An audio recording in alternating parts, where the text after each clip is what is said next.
নমস্কাৰ। এটি বিশেষ বাতৰি লৈ নিউজ নৰ্থ ষ্টুডিঅ'ত মই মুকিবুল হুছেইন। খুমটাই সমজিল্লা ঘোষণাৰ প্ৰসংগত মুখ্যমন্ত্ৰীলৈ ধন্যবাদ জনাই বৃহত্তৰ খুমটাই সচেতন নাগৰিক মঞ্চৰ সংবাদমেল সম্বোধন। নিউজ নৰ্থ এক বিশেষ প্ৰতিবেদন। খুমটাই সমজিলা ঘোষণাৰ প্ৰসংগত মুখ্যমন্ত্ৰীলৈ ধন্যবাদ জনাই বৃহত্তৰ খুমটাই সচেতন নাগৰিক মঞ্চৰ সংবাদমেল।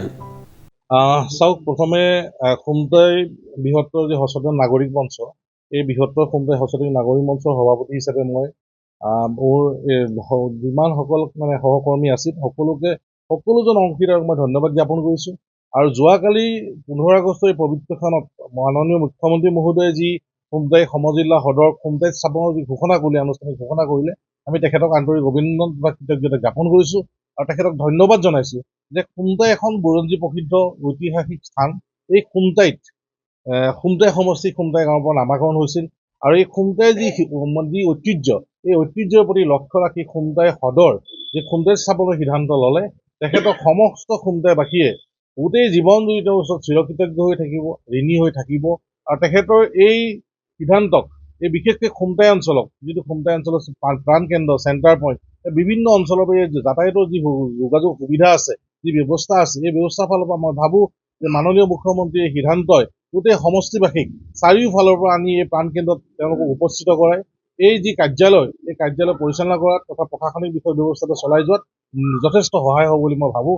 আৰু এই অঞ্চলটো আচলতে খুমটাই সমষ্টিৰ নতুনকৈ সংযোজন হোৱা স্থানবিলাকৰ পৰা একেবাৰে প্ৰাণকেন্দ্ৰ হিচাপে মধ্যস্থলত অৱস্থিত।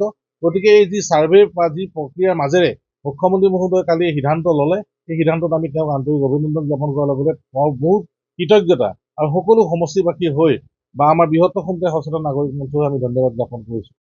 আৰু কৈছোঁ আমি সকলো ৰাইজ আজি একেলগে গোট খাইছে, আজি এক উৎসৱমুখৰ পৰিৱেশ হৈছে খুমটাইত। আৰু সকলোৰে মুখ্যমন্ত্ৰী মহোদয়ে যি আশ্বাস দিলে, আশ্বাস যে কথা ৰাখিল, তেওঁক সেইকাৰণে আমি সকলোৱে শলাগ লৈছোঁ। আৰু লগতে আমাৰ খুমটাই সমষ্টিত যিধৰণে বিকাশৰ গতিত আগবঢ়াই লৈ গৈছে মাননীয় মুখ্যমন্ত্ৰী মহোদয়, খুমটাই সমষ্টিৰ মাননীয় বিধায়ক মৃণাল শইকীয়া ডাঙৰীয়াকো ধন্যবাদ জ্ঞাপন কৰিছোঁ। ইয়াৰ পৰা সকলো প্ৰশাসনিক ব্যৱস্থা তথা চৰকাৰৰ সকলো বিষয়ববীয়ালৈ আমি ইয়াৰ পৰা আমি আন্তৰিক ধন্যবাদ জ্ঞাপন কৰিছোঁ। চাওক, ইয়াতে এই খুমটাই বৃহত্তৰ সচেতন নাগৰিক মঞ্চত এক বৃহৎ অঞ্চল ধৰি বহুতো দল সংগঠন গোটেই সমস্ত এটা এলেকাৰ জড়িত হৈ আছিল। সকলোৱে ত্যাগ কষ্টৰ যি ফল, সেই ফল পোৱাৰ কাৰণে যে আনন্দ উল্লাস কৰিছে, পতাকা ফুটাইছে, ফূৰ্তি কৰিছে আৰু চৰকাৰক ধন্যবাদ জ্ঞাপন কৰিছে। বিশেষকৈ মাননীয় মুখ্যমন্ত্ৰী মহোদয়ৰ যি কথা, এই কথা দি তেওঁ যি কথা ৰখা, সেই মুখ্যমন্ত্ৰী হিচাপে তেওঁ আজি এই কথা প্ৰমাণ কৰি দিলে যে তেখেতে দিয়া কথা ৰাখি খুমটাই সদৰ খুমটাইত স্থাপন কৰিব লোৱা সিদ্ধান্তত আমি ভাবোঁ আমি তেওঁক ধন্যবাদ জনাব লাগে, নিশ্চিতভাৱে ধন্যবাদ জনাব লাগে। চাওক, এই খুমটাই সদৰ স্থাপন হোৱাক লৈ বিভিন্ন অঞ্চলৰ বিষয়, প্ৰত্যেকটো অঞ্চলৰ যিসকলে আশা কৰিছিলে যে তেওঁলোকৰ অঞ্চলৰ সদৰটো স্থাপন হ'ব লাগে, গতিকে তেওঁলোকেও নিশ্চিতভাৱে আশা কৰিছিল।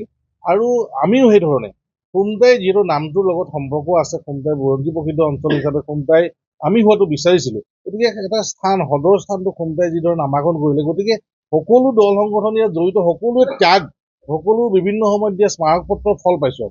গতিকে সেইকাৰণে সকলো উল্লাসিত হৈছে আৰু সকলোৱে ভাল পাইছে যে তেওঁলোকৰ যি ত্যাগ, তেওঁলোকৰ যি কষ্ট, তাৰ এটা ফল আজি আমি পাইছোঁ, আমি স্বীকৃতি পাইছোঁ যে খুমটাই সদৰ খুমটাইত আছে, খুমটাইত স্থাপিত হ'ব। খুমটাই সমজিলা গঠন আৰু খুমটাইতে সমজিলাৰ সদৰ স্থাপন হোৱাৰ বাবে মুখ্যমন্ত্ৰীৰ এই ঐতিহাসিক ঘোষণাৰ পৰিপ্ৰেক্ষিতত খুমটাই চাৰিআলিত এক আনন্দমুখৰ পৰিৱেশে বিৰাজ কৰে। বৃহত্তৰ খুমটাই সচেতন নাগৰিক মঞ্চৰ তৰফৰ পৰা সকলোকে আমি বৃহত্তৰ খুমটাইবাসী ৰাইজলৈ অভিনন্দন জনাইছোঁ।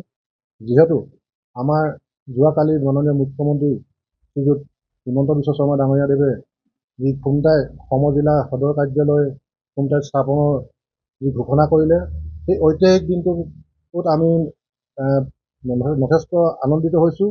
আৰু আমাৰ এক দীঘলীয়া সংগ্ৰাম বুলিয়ে ক'ব লাগিব, সকলো ৰাইজৰ সহযোগিতাত আমি আজি সফল হ'লোহি। গতিকে এই ঐতিহাসিক দিনটোত আমি যিসকল আমাৰ সংগ্ৰামী সুধীবৃন্দই আমাক সহযোগ কৰিলে, সকলোকে দল সংগঠনৰ পৰা আৰম্ভ কৰি প্ৰত্যেকজন জ্যেষ্ঠ কনিষ্ঠ সকলোলৈকে আমি আন্তৰিক ধন্যবাদ জনাইছোঁ।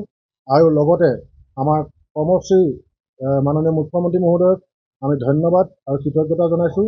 খুমটাইবাসী ৰাইজৰ বাবে যি সমজিলাৰ সদৰ কাৰ্যালয় খুমটাইত ঘোষণা কৰি আমাক উপকৃত কৰিলে, তাৰ বাবে আমি তেখেতক নথৈ ধন্যবাদ আৰু কৃতজ্ঞতা জনাইছোঁ।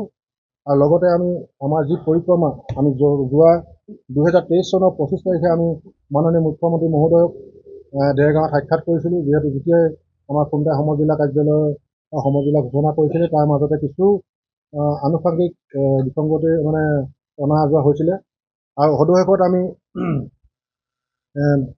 25 তাৰিখ 2023 আমি জানুৱাৰী 23 আমি গৈ পেলাই মুখ্যমন্ত্ৰী মহোদয়ক লগ কৰিছিলোঁ। তাৰপিছতে পৰৱৰ্তী পৰ্যায়ত 2024 চনৰ 9 জানুৱাৰীৰ দিনাখনি তেখেতে আমাক আমন্ত্ৰণ কৰি নি গুৱাহাটী ছেক্ৰেটেৰিয়েটত লগ ধৰিছিলে আৰু তেখেতে তেতিয়া আমাক আশ্বাস দিছিলে যে আপোনালোকে 25 চনটো ৰখি দিয়ক, মই 26ত ইয়াৰ ব্যৱস্থা গ্ৰহণ কৰিম।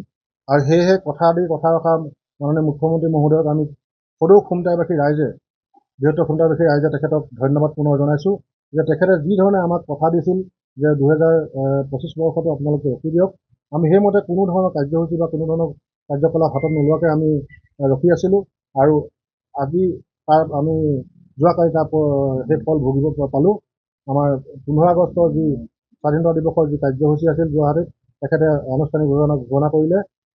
খুমটাইৰ লগতে আৰু 7খন সমজিলাৰ যি স্থান ঘোষণা কৰিলে, তাৰ লগতে আমাৰ খুমটাইখনো নিৰ্ধাৰণ কৰা হ'ল। সদৰ হিচাপে খুমটাই চাৰ্কুল আৰু খুমটাই চাৰিআলিক নিৰ্ধাৰণ কৰিছে।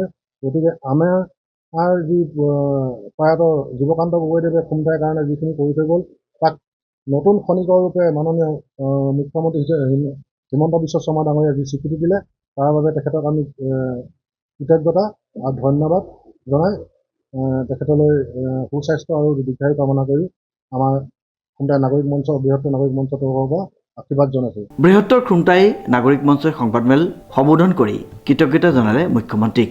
দেশৰ 80সংখ্যক স্বাধীনতা দিৱসৰ কাৰ্যসূচীত মুখ্যমন্ত্ৰীৰ এই ঘোষণা খুমটাইবাসীৰ দীৰ্ঘদিনীয়া সংগ্ৰামৰ স্বীকৃতি আখ্যা বৃহত্তৰ খুমটাই নাগৰিক মঞ্চৰ লগতে খুমটাই ৰাইজৰ। গোলাঘাটৰ পৰা পল্লৱিকা বৰুৱাৰ ৰিপৰ্ট, নিউজ নাও।